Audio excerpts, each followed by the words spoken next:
This is News Talk 980 CKNW. So the Bank of Canada has issued its latest economic forecast today, along with its decision on interest rates. And tomorrow it's going to get exciting because the federal government is going to table its plan to legalize marijuana, one thing we've been talking about a fair bit. But how realistic is the talk that marijuana taxes will be a windfall for governments? Because we've had that conversation, Linda, with the experts. They've got to be careful on the taxing or it could send the business back to the black market. Right. So let's bring in Michael Campbell. He's the host of Canada's #1 rated financial talk show. So, Mike, let's start with the bottom line from the Bank of Canada on their forecast today. Well, it's a little rosier. I mean, that's good news. I mean, we're talking about moving up that growth forecast from 2.1% to 2.6%, and that's significant. I mean, there is pressure to raise rates, and everybody who's got a variable rate mortgage is probably going to want to listen to this, or they've got other floating rates, that kind of thing.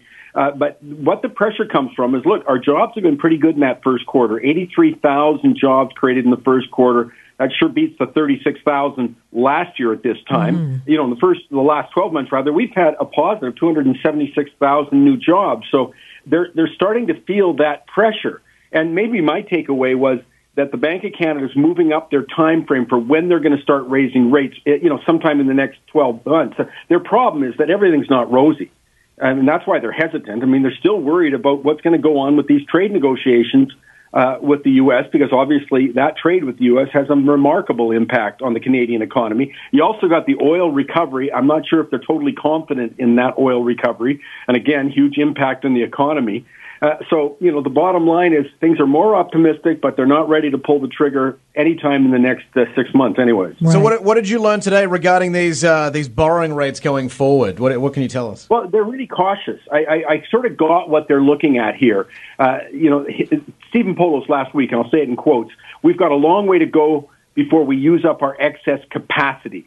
And what that means is we've got a lot of room to grow in this economy without pushing inflation or anything like that. So, the other thing, keep in mind that we're comparing economic numbers, even though I say, hey, they're better than last year. Well, last year was a stinker. So it's not tough to beat. It doesn't matter if you're talking jobs or you're talking, the overall GDP numbers. So let's keep that in mind. The other thing is I don't think they want a higher dollar. I mean, if they bump up rates, that's an excuse for money to come into our system. And in fact, we saw the Canadian dollar bump up a little bit today on the anticipation that maybe it won't take as long to raise rates. And, the low dollar is one of our huge competitive advantages, especially to our biggest, export market, which is the U.S. So there's still some stuff that they're looking at this point. Okay, so let's talk about the big marijuana legislation. We're going to see it tomorrow for the first time. Everybody's very excited about this, and we're going to be talking about it for ad nauseum, I think. But first of all, let's just talk about the idea that this is a potential windfall for government. Yeah, that's the side. I think we don't have the details, obviously, of the legislation, but, there's a couple of things that jump out at me, and I've heard that a lot. This is going to be a big windfall. Well, first of all, the governments will get savings in policing and court costs. Looked at the report from StatsCan that estimates that policing and prosecution costs are in the neighborhood of about $2.5 billion a year. Now, those costs aren't going to go to zero, by the way, overnight, because organized crime isn't going to stop overnight. So there's other things. And let's keep in mind that the fact that we legalize it doesn't mean it's unregulated. So there's still going to be costs associated, but there certainly should be savings on that. Here's the other thing. We all know this. It's a big business. That StatsCan estimates about $7 billion industry. So lots of sales, lots of tax revenues are going to come on those sales. Just saw something out of Washington State a couple of weeks ago that they brought in $168 million in excise taxes from the sale of marijuana. So, that's a big thing here. C.D. Howe put out a report yesterday that estimates legalized cannabis would generate about $675 million across the country in 2018. Now, that's combining both federal and provincial revenue, and assuming the sort of same sort of tax structure we've got today, but 675. But back to what you're saying, Drex, is that, they can't afford to be raising that tax too much, or you'll throw buyers back into the arms of organized crime if you start pricing it out of their league. So that's another concern that they actually brought up. But again, this is where I think the mistake is being made. That money, that revenue isn't net to government. I mean, there's still lots of estimates about the costs here that you got to take into account. So they may get gross revenues from those sales, but they haven't netted out at all. All right, so obviously we're going to find out the details of how the law will look tomorrow, but there's still a whole bunch of unanswered questions from how the provinces are going to sell it, how it's going to be taxed, where that money goes, like you mentioned. What else do we need to know?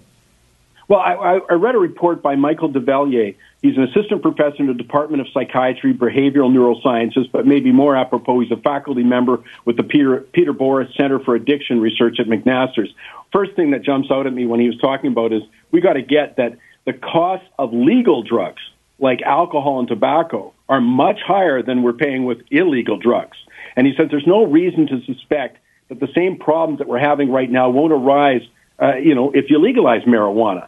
Especially, as he says, and this is another great point, when we legalize, is there going to be any effort to sort of increase the market share, the number of consumers? But here's the area that I think we have to talk about, and that's the medical costs. And there's a growing number of studies outlining potential health problems that I think have been really ignored. I just looked at something from the U.S. National Academies of Science, Engineering, and Medicine. They looked at 10,000 studies, and they said that there's evidence, that substantial evidence, in fact, that smoking pot causes worse respiratory symptoms and more frequent bronchitis episodes. They said increased risk of motor vehicle crashes while being linked to the development of schizophrenia and other psychoses. That's just some of the health-related problems. Now, hey, we already have those problems right now when it's illegal because people are smoking. But it just will create, I think, a more accurate and more realistic accounting when we come back to those people who say it's going to be a windfall. Yeah, they might get the revenue, but you really do have to throw in the cost of this stuff. Well, we'll send all the negative emails your way from the pot activists. Thanks very much, Michael Campbell. You know what? It's a shame that people aren't. I agree with you, by the way, Linda. I think it's a real shame. This isn't so simplistic. If they want to make something that is so complex into something so simple, well, shame on them. Indeed. We should have a realistic look. And as I say, they're reviewing 10,000 studies. Behavior does cost money, and we should be addressing that. There's ways to mitigate it, that kind of thing. Do we want to make the same mistakes we've made with tobacco and alcohol? Well, I say no, but yeah, you're right. There'll be people who say, no, I want the world really simple, so we don't like it. You told us that. Exactly. All right, well, we'll see what it is tomorrow. Thanks so much, Michael Campbell. Thanks. Vancouver's News, Vancouver's Talk. This is News Talk 980, CKNW.